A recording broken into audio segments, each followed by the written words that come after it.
o texto, ninguém vai ter dificuldade de encontrar na Bíblia, porque está lá em Gênesis, capítulo 1, versículo 1 e 2, né? Não tem jeito de errar, misericórdia.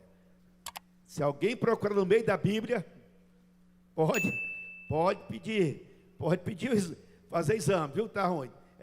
Então, é o Gênesis, o livro do princípio, livro do começo, né? O livro é o que introduz ao texto sagrado, né? Introduz aos livros sagrados, que introduz ao Pentateuco, que introduz ao livro históricos, poéticos, aos salmos, aos livros proféticos, que introduz ao Evangelho, as cartas pastorais e por fim ao Apocalipse, né? Então, se você fizer uma paralelo entre Gênesis e Apocalipse, tem muito a ver. Mas vamos ater aqui só no primeiro versículo, que é um versículo que a gente tem que ter assim, decorado na ponta da língua, né? Na ponta da língua.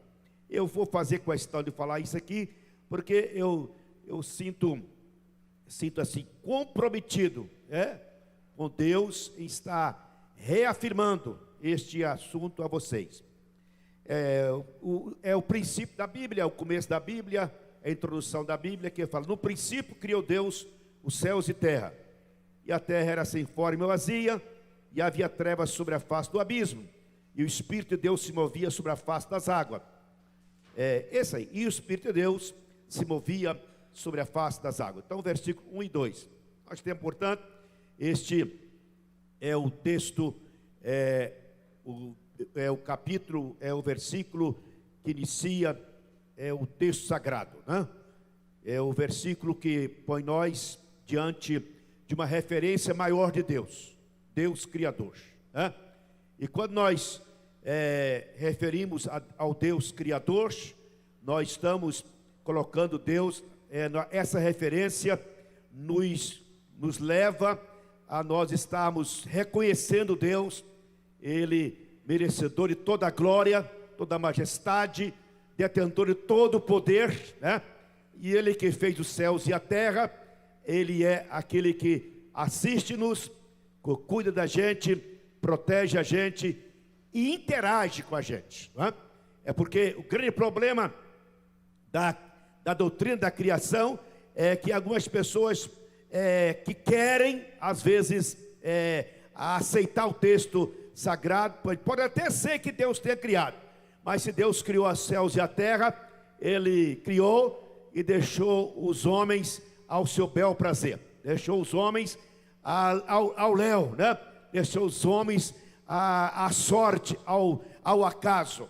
Mas o nosso Deus, Ele não ia criar uma tão magnífica engenharia, um tão belo cosmo como é este que nós moramos, para deixar ao descuido. Então nosso Deus diz aí que Ele é Deus que criou, que zela, que assiste, protege, preserva aquilo que Ele criou. E quando nós referimos ao Deus Criador, a gente tem isso como uma referência de relacionamento com Deus. Você vai ver muito isso, especialmente nos Salmos. O nosso socorro vem do Senhor, que fez os céus e a terra, né? E nosso socorro vem do Senhor. Quando nós falamos que fez os céus e a terra, nós estamos referendando, nós estamos anunciando, nós estamos introduzindo em nossa cabeça a grandeza, a magnificência desse Deus que é o nosso socorro.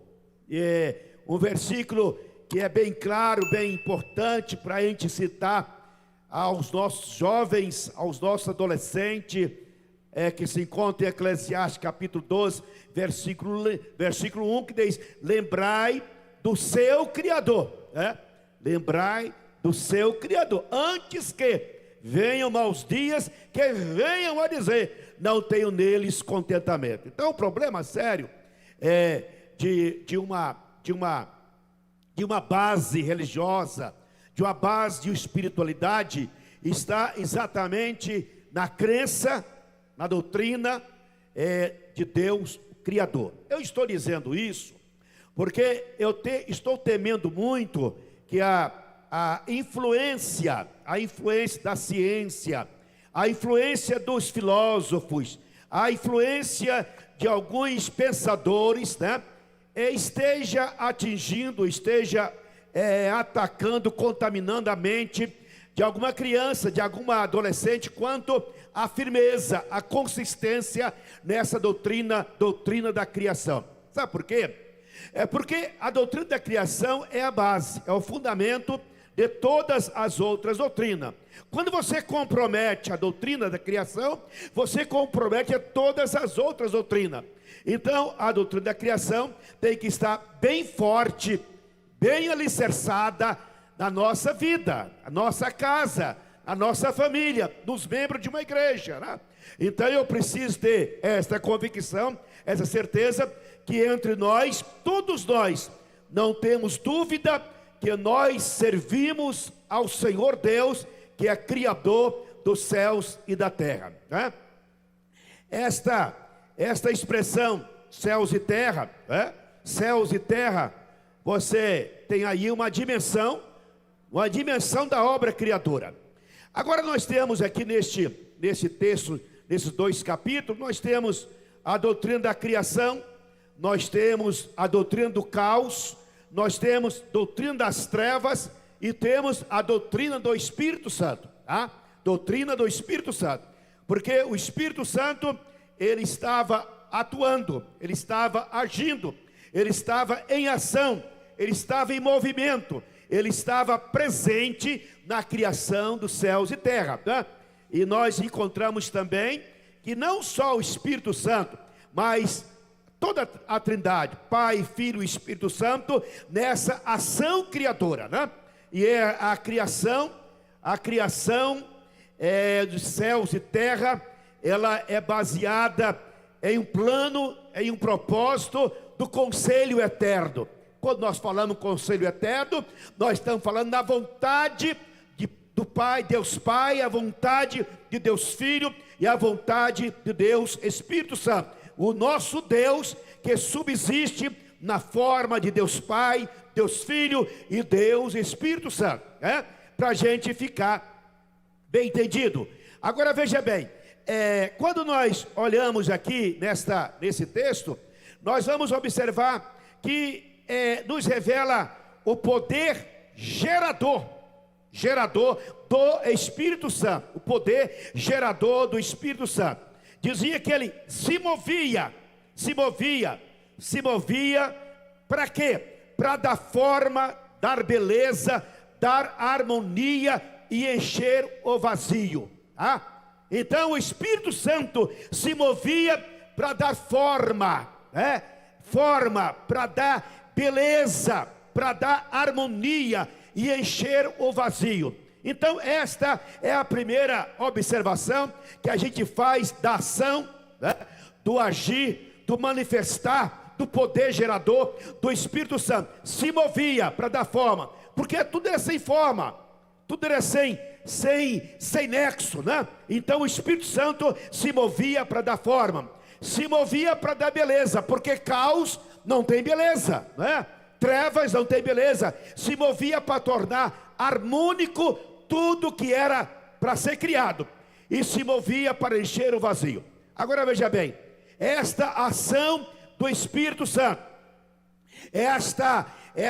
esse movimento do Espírito Santo, esse agir do Espírito Santo continua na particularidade de um indivíduo nos dias de hoje. Ou seja, o Espírito Santo se move em nós, sobre nós, para dar a nós forma de homens e mulheres espirituais. O Espírito Santo se move em nós para nos trazer a beleza espiritual. O Espírito Santo se move em nós para trazer a harmonia espiritual. E o Espírito Santo se move em nós para encher todo o nosso vazio espiritual. Amém? Veja bem, beleza, harmonia, forma e encher o vazio. A Bíblia recomenda o seguinte: olha, ninguém apareça vazio diante do Senhor, né? O estágio aqui, a referência do vazio aqui, o espaço vazio, é um espaço de caos. Da mesma forma, um homem vazio de Deus, ele está em trevas e também no caos espiritual. Vazio de Deus. A pessoa vazia de Deus, ele está com seu espaço espiritual desocupado. E quando isso acontece, essa pessoa, ela torna passiva, torna passiva deste vazio ser ocupado por coisas inconvenientes, por coisa indevida. Há um princípio espiritualista, o princípio de religiões que não confere com a Bíblia, aonde eles querem encontrar harmonia pessoal, a harmonia interna através do esvaziamento da alma, Esse princípio se encontra na prática da yoga, que você passa por um processo de meditação, passa um processo de desligamento da terra para encontrar o seu vazio espiritual. E quando você encontra esse vazio espiritual, você pode estar recebendo de volta casta de demônios, casta de demônios. Você pensa que está vazio e na verdade você está dando espaço para receber demônio em sua vida.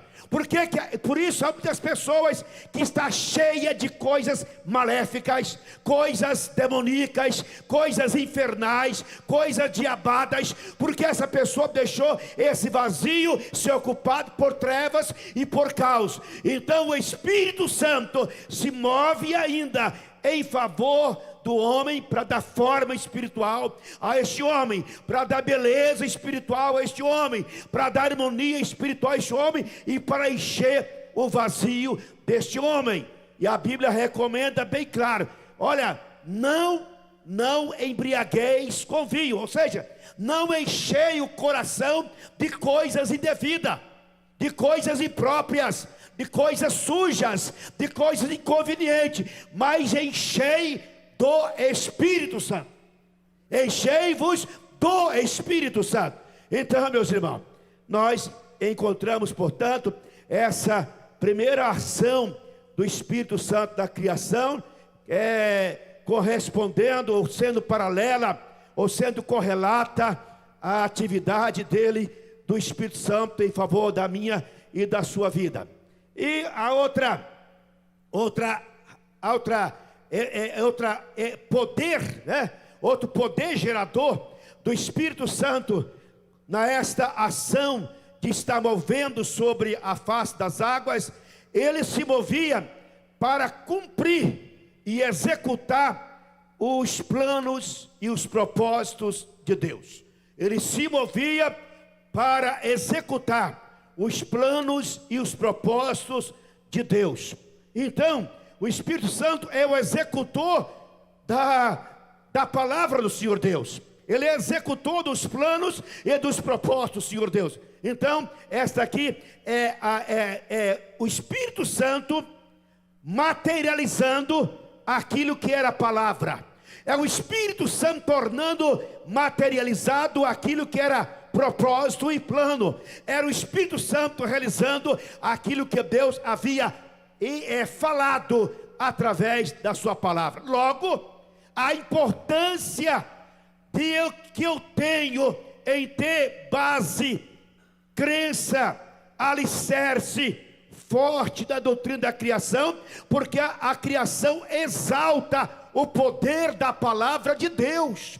Ela exalta o poder da palavra do Criador. Então eu preciso estar bem agasalhado nos dias de hoje com a doutrina da criação, porque a palavra de Deus eu a tenho como palavra de poder, palavra de execução, que o Espírito Santo é que se encarrega de fazer viva, de fazer real na nossa vida. O princípio da criação, ela tem algumas leis básicas. Primeiro, tudo que Deus criou com utilidade. Deus não tem tempo de fazer nada sem utilidade.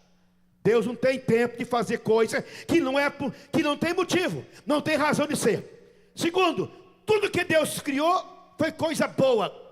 É aqui a marca de bom. Tudo que Deus fez foi bom. Ou seja, Deus não fez nada mal. Tudo que Ele fez foi bom. E terceiro, tudo que Deus fez tem propósito porque Ele fez. Veja bem, o propósito vem antes do plano. O propósito vem antes do plano. Você tem um propósito. Alguém, um criador, uma pessoa, um inventor, ele tem um propósito, tem uma ideia na cabeça. Aí ele vai trabalhar um plano para alcançar aquela ideia, alcançar aquele objeto, ou aquela máquina, aquela invenção que ele está pensando. Então pensa, eu preciso criar um aparelho pequenininho, que a pessoa fala com todo mundo. Aí ele foi trabalhar, ele foi criar um plano para chegar nesse propósito. Veja bem, eu sou resultado do propósito de Deus, amém? Se Deus fez a mim com propósito, Ele fez a mim com utilidade, Ele fez a mim com propósito, Ele fez a mim com a razão da sua bondade, e Ele fez a mim debaixo de um plano que Ele traçou para que eu existisse. Eu não existo por acaso, eu existo porque tem um Criador que me fez. Agora, uma outra coisa, o Espírito Santo se movia sobre a face das águas, sobre o caos, para trazer luz e vida. Se movia sobre a face das águas para trazer luz e vida. Luz e vida. Olha,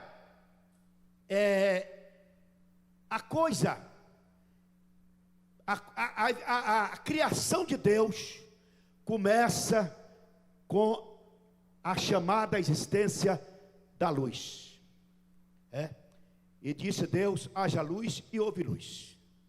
Então o Espírito Santo, ele se movia para trazer luz e vida.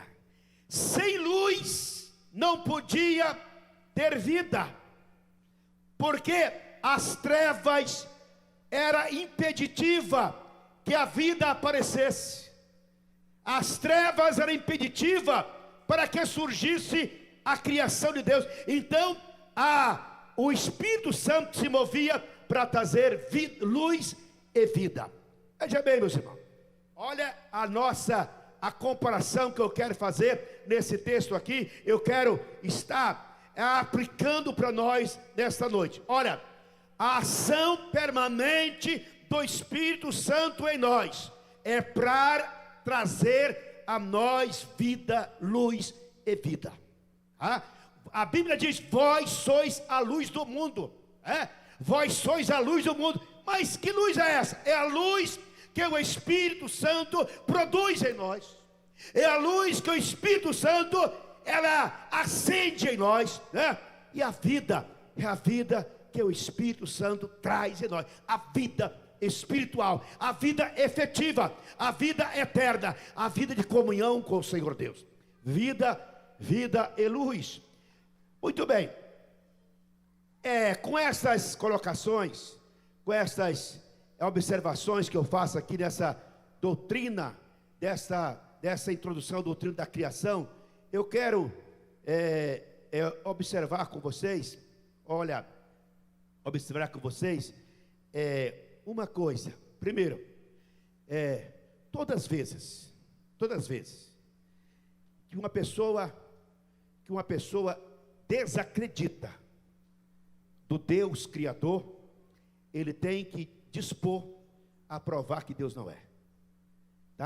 Se gasta uma fortuna, se gasta bilhões e bilhões de dólares, a fim de provar que não foi Deus que criou o mundo. Se gasta um absurdo. Todos os dias, as universidades, as grandes faculdades, os grandes laboratórios, os grandes cientistas pedem patrocínio para trazer uma nova teoria, uma nova ideia sobre a criação. Todas as vezes que eu quero me romper com o Deus Criador, eu estou contestando contra Deus. Eu estou fazendo uma contestação. Olha, agora, contestar contra Deus eu penso que não é uma boa coisa para ninguém, né? Eu penso que não dá lucro para ninguém, apesar que muita gente ganha dinheiro, mas não é isso o caso. Nós encontramos em Isaías 40, 28, que fala bem assim: olha, não sabes, não ouviste, que o eterno Deus, o Senhor, o Criador dos confins da terra, nem se cansa, nem se fadiga, não há esquadriação ao seu entendimento. Ele dá vigor ao cansado, multiplica a força dos que não têm. Aos jovens cansados se fadigam e se cansam, mas os que esperam, os que confiam no Deus Criador, renova as suas forças. Eles caminham e não se cansam, e sempre estão debaixo do descanso, do apaziguamento, do refrigério, da presença do Senhor nosso Deus. Então, contestar o Deus Criador é uma forma de estar contestando o próprio Deus. Deixa eu estar aplicando para você nesta noite o que eu queria que você entendesse. Eu queria que você entendesse algumas premissas da criação que fazem parte de cada um de nós individualmente. Algumas premissas da criação que fazem parte de nós individualmente, tá? Porque eu não quero aqui falar sobre criação, né? A doutrina da criação. Eu estou querendo falar com você particular, você indivíduo, né? O seu CPF. Quero falar com o seu CPF, tá? Quero falar com você, não é com a doutrina da criação, que eu sei que não tem ninguém aqui que queira contestar com Deus. Olha, princípios, premissas da criação que se aplica a mim e a você. Primeiro, fazer existir o que não existe. Primeira coisa, premissa da criação: fazer o existir o que não existe. É aquela palavra daquele centurião: diz uma só palavra e meu servo vai ser curado. Fazer existir o que não existe, chamar à existência o que não existe. Isto é possível quando nós honramos, cremos, confiamos e damos toda a honra devida ao Deus Criador dos céus e terra. Chamar à existência o que não existe. Essa é a primeira, verdade elementar da crença, tá? O que não existe, não existia céu para mim, pela fé existe. Não existe salvação para mim, existe. Não existe esperança para mim, existe. Não existe alegria para mim, existe. É chamar à existência o que não existia. Isto é o poder da palavra de Deus revelada a nós. Segunda premissa da criação: eliminar o vazio, da forma o caos, transformar o caos em coisa harmônica, né? Eliminar o vazio. Esta é um dos premissas elementares da salvação: eliminar o vazio. Irmão, todo homem sem Deus, ele tem dentro dele um vazio tremendo. Todo homem que não conhece Deus de verdade, ele tem um vazio. Ele tem um vazio que leva ele a ficar questionando por que ele existe, por que ele é, por que ele vive, para que ele vive. Todo homem que não tem consciência do Deus Criador, ele cria dentro dele um vazio que pode levar a ele um dia a ficar sem razão de viver. Mas todo homem que acredita, que confia, que entrega, que deixa o Deus Criador ter lugar na sua vida, ele vai compreender que esse vazio é um espaço reservado que todo homem todo homem tem. É uma índole espiritual, que nesse vazio cabe exatamente a pessoa, a glória, a bênção, a presença do Espírito Santo. Esse vazio que é próprio de toda pessoa que não conhece Jesus, é um vazio que quem somente pode preencher é o Senhor Deus. E é a obra uma obra do Espírito Santo, obra da salvação em Jesus, é exatamente preencher em nós esse vazio. Ou seja, quando nós deixamos esse vazio ser preenchido, nós somos cheios de Deus. Nós somos cheios das coisas espirituais. Nós somos cheios das coisas de ordem eterna. Nós somos cheios da bênção do Senhor, nosso Deus. Terceira coisa que eu queria que você compreendesse. Olha, trazer luz às trevas. Luz às trevas. Todos nós aqui, por mais bonzinho que nós somos hoje, nós um dia éramos morador das trevas. Nós habitávamos as densas trevas. Todos nós aqui, nós éramos servos das trevas. Eu era servo das trevas. Eu vivia cego. Eu vivia numa obscuridade espiritual que eu não sabia para que viver, por que viver. A obscuridade da vida espiritual não me respondia às perguntas de ordens espiritual que eu questionava, que eu perguntava e ninguém dava resposta. Então, na verdade, ele não tinha resposta, não tinha luz no fundo do poço, porque eu estava nas trevas. Mas diz a Bíblia que Jesus nos transportou, nos tirou do reino das trevas para a sua gloriosa luz. Esta é a mensagem do Evangelho. É trazer nós que éramos moradores, que éramos servos das trevas, e transportar nós para o reino da luz de Cristo Jesus. E infelizmente há muita gente ainda vivendo nas trevas, servindo ao pensamento humano, servindo a deuses falsos, servindo a idolatria, servindo a coisas inconvenientes, dominado por pensamentos vãos, dominado por crenças falsas. Isso é trevas. Isso é trevas.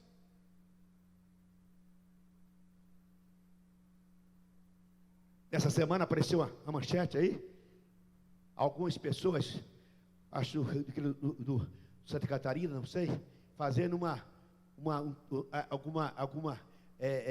ritual para curar Covid. E lá no ritual tinha, além de oferendas em geral, tinha até oferência de crianças no altar. Semana passada.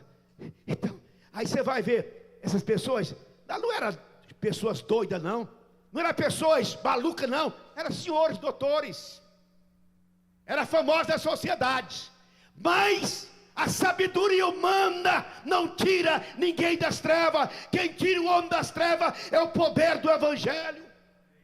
É só Jesus que é capaz de tirar nós desse mundo de trevas e nos transportar para o reino da sua gloriosa luz. Aleluia. A quarta premissa da criação, que eu queria que você ficasse de pé para ouvir, por favor.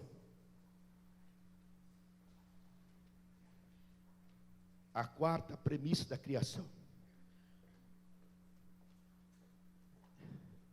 é esta: evidenciar em nós a bondade de Deus.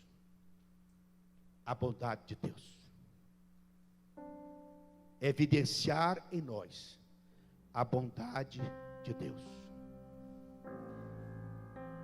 Evidenciar em nós a bondade de Deus é muito mais do que você falar que Deus é bom.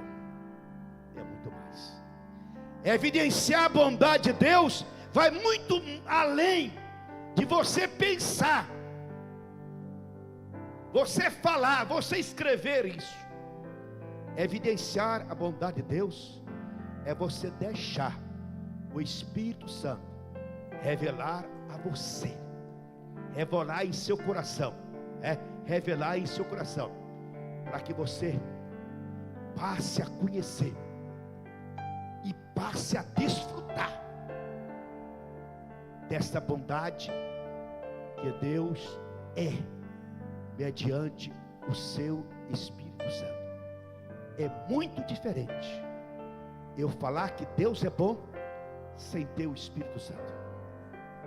Quando eu tenho o Espírito Santo na minha vida, além de ter a compreensão que Deus é bom, eu tenho a revelação dentro de mim.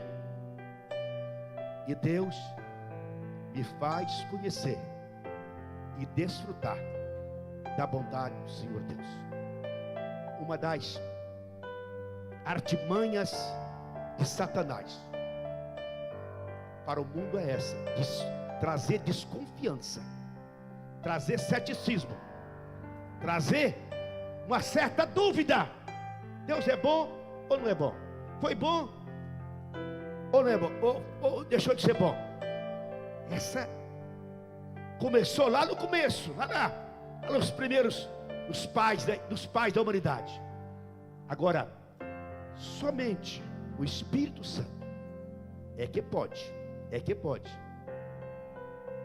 revelar a nós o quanto Deus é bom. O quanto Deus é bom. Aleluia. Quero encerrar esta palavra desta noite dizendo o seguinte: o Espírito Santo assopra onde quer, faz o que quer, ninguém vê o que ele está fazendo. O Espírito Santo, ele move sobre a terra, ele move sobre a igreja, ele move sobre a minha vida e sobre a sua vida, para fazer aquilo que ele quer. Amém? O Espírito Santo, ele está agindo, está gerando em nós luz e vida. O Espírito Santo está fazendo. Deixa eu te falar essa palavra. Receba essa palavra com a palavra profética de Deus. O Espírito Santo está movendo para materializar a promessa de Deus na sua vida. O Espírito Santo está agindo para tornar real a promessa de Deus na sua vida. O Espírito Santo está movendo, está pairando sobre nós, sabe, para gerar em nós aquilo que Deus quer, aquilo que é propósito de Deus para a minha vida. Deus me fez para eu ser um bem-aventurado. Deus me fez para eu ser um homem da luz. Deus me fez para eu ter utilidade. Deus me fez porque Ele achou que era bom me fazer. Amém? Se Deus achou bom me fazer, então eu tenho certeza, tudo que eu sou, tudo que eu tenho, que vou fazer, pertence a Ele, é dele e para Ele. E a Bíblia deixa bem claro. Jesus, o apóstolo Paulo, falando da sua palavra, ele falou sobre esse assunto. Ele encerra o texto, que com esse texto eu queria orar com vocês. Ele fala assim, profundidade das riquezas, tanto de sabedoria como de ciência de Deus. Quão insondáveis são os teus juízos, quão inescrutáveis os seus caminhos. Porque quem compreendeu o intento do Senhor? Quem compreendeu? Quem pode entender isso? Ou quem foi o seu conselheiro? Ou quem lhe deu primeiro para que ele seja recompensado? Aí ele perdeu o argumento, perdeu as palavras. Aí ele encerra a sua compreensão, o seu texto, fala assim, porque dele, e por ele, e para ele são todas as coisas. Glória, pois, a ele eternamente. Amém? Aleluia, aleluia. Aí eu quero assim, eu falo assim, eu sou dele, eu sou dele, eu sou dele, sou para ele. Acabou. E a minha vida serve para a glória dele. E encerra. Aí a minha vida torna a sua vida com sentido, com lógica, com objetivo e com propósito. Amém? Eu queria nesta noite orar por você. Orar por você. Você que porventura está deixando algum tipo de vazio espiritual ter lugar na sua vida. E vazio espiritual, irmãos, é terrível. Solidão, depressão, desespero, tristeza, angústia, refrigério e assim por diante. Assim por diante. Agora, infelizmente, tem um departamentozinho do meu coração que cabe isso. Sabe, tem uma salinha do meu coração que a gente abre ela e deixa entrar a tristeza, deixa entrar a amargura, a tristeza, a solidão, o rancor e assim por diante. A gente, de vez em quando, abre essa linha, além de deixar aberta até entrar tudo em branco para não sair mais. Esse é o problema maior. Agora, dentro de nós tem um departamento chamado Espírito. E esse Espírito é o sopro de Deus, é o pneuma, é o vento, o ar, é o hálito de Deus na sua vida. E esse lugar, esse departamento, esse setor da sua vida, Espírito, ele, quando é regenerado, ele é criado outra vez, ele produz efeitos daquilo que é palavra, daquilo que é promessa, daquilo que eu acredito que é para mim. Tudo que eu tenho de Deus, eu a possuo através da fé. E esse texto que eu usei, do servo, que o centurião, que falou para Jesus: Jesus, não precisa da minha casa não. Eu sei o que é autoridade. Eu sei o que é alguém que tem autoridade. O Senhor é filho de Deus, Criador dos céus e da terra. Então a autoridade é tua. Então, basta só uma palavra. O Senhor falou, o Espírito Santo encarrega de materializar aquilo que o Senhor falou. Amém? Aleluia. Glória a Jesus. Deixa eu encerrar com vocês aqui esta palavra. O Espírito Santo me dá paz, me dá alegria, me dá conforto, me dá apaziguamento, me dá fortalecimento, me dá poder e assim por diante.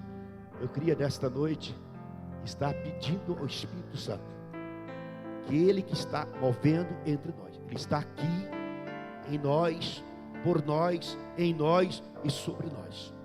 Ele está agindo. Se você crê nisto, você vai apossar da bênção do Deus Criador nesta noite. Da bênção do Deus Criador. O texto que eu uso para isto é exatamente o Salmo 124, onde fala no último versículo: o meu socorro vem do Senhor, que fez os céus e terra. Aleluia! O nosso Deus é tremendamente maior do que tudo que nós imaginamos ou pensamos. Amém? É com base nisso, é com base nessa palavra que eu quero que você aposte, torne real na sua vida o que Deus Criador fez para mim e para você. Amém? Pensa comigo, pensa você pessoalmente. Curva a sua cabeça aí, por favor. Faça uma reflexão. Faça uma reflexão. Você e seus botões. Você e seus botões.